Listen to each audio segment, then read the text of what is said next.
ગોધરા શહેરના ચચ્ચારી રાયોટિંગ ગુનાનો મુખ્ય આરોપી ઝાકીર ઝબા છેલ્લા 6 મહિનાથી ફરાર હતો।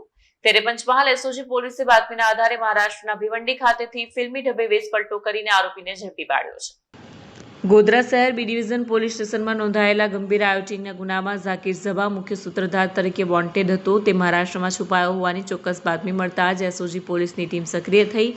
આરોપી ઓળખી ન જાય તે માટે પોલીસ જવાનોએ પોતાની ઓળખ છુપાવી વેશપલટો કરી મહારાષ્ટ્રના ભિવંડી વિસ્તારમાં તપાસ હાથ ધરી હતી। આ દરમિયાન નાસિક રોડ પર આવેલ હોટલ અનાસાગરમાંથી ઝાકીર ઝબાને કોર્ડન કરી ઝડપી પાડી વધુ કાયદેસરની તપાસ અને કાર્યવાહી માટે ગોધરા શહેર બી ડિવિઝન પોલીસને સોંપીને કોર્ટમાં રજૂ કરી રિમાન્ડ મેળવવાની કાર્યવાહી કરવામાં આવશે। વિડીયો જર્નાલિસ્ટ સિરાજ જરગાલ સાથે સત્યા ટીવી ન્યૂઝ ગોધરા। આપને બધાને ખબર છે કે સપ્ટેમ્બર 2025માં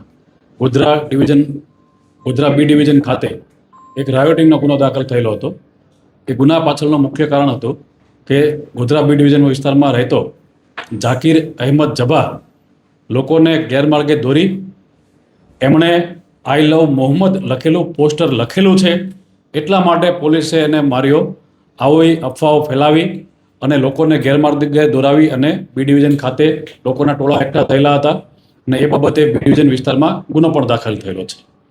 અત્યાર સુધીમાં આશરે 300 જેટલા વ્યક્તિઓના નામ એ ગુનામાં ખુલેલા છે, જેમાંથી આશરે 135 જેટલા આરોપીઓને પોલીસે અત્યાર સુધીમાં અટક કરેલા છે। એ ગુનામાં સૌથી મુખ્ય આરોપી હતો ઝાકીર ઝબા।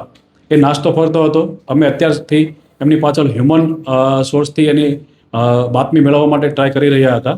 અમને એના આધારે ખબર પડી હતી કે તે ગોધરામાં અમુક માણસોના કોન્ટેક્ટમાં છે, તો એ માણસોને અમે વિશ્વાસમાં લઈ અને અમારા માણસોને ભિવંડી મહારાષ્ટ્ર ખાતે મોકલી એમની જે ડેલીની અવરજવર હતી એને નોકરી કરવા જવાના સ્થળની ત્યાં રેકી કરી રિક્ષા અને બાઇક લઈ અને અમારા પોલીસવાળાએ તેને આતરી અને તેને ત્યાંથી અટક કરેલો છે।